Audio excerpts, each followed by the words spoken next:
દુઃખના ત્રણ પ્રકાર, આદિ, વ્યાધિ અને ઉપાધિ. આદિ એટલે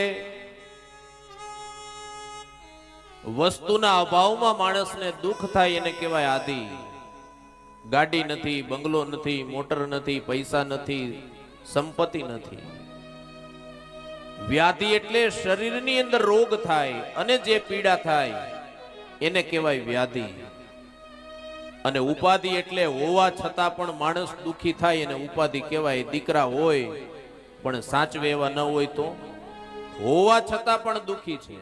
આ સાઉન્ડ સિસ્ટમ અહીંયા આટલું સુંદર મજાનું છે પણ અત્યારે જરૂર છે ની ચાલુ જ ન થાય તો હોવા છતાં પણ આપણે દુખી થયા ને. એટલે તમે આદિમાં હોય, વ્યાધિમાં હોય કે ઉપાધિમાં હોય, એકવાર રામચરિત માનસનો આશ્રય લઈ લ્યો, એ દુઃખમાંથી, પીડામાંથી મુક્તિ મળશે. પણ દુઃખની વાત આવી છે ને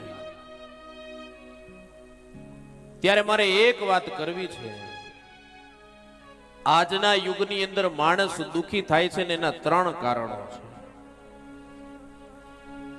આજના યુગની અંદર માણસ દુખી થાય છે એના ત્રણ કારણો છે.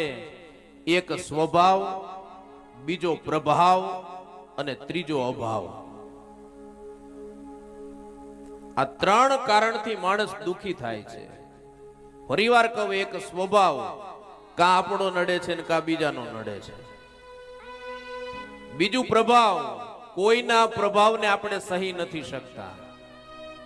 અને ત્રીજું અભાવ, કોઈ વસ્તુ નથી જીવનમાં એના કારણે આપણે દુખી થઈએ છીએ.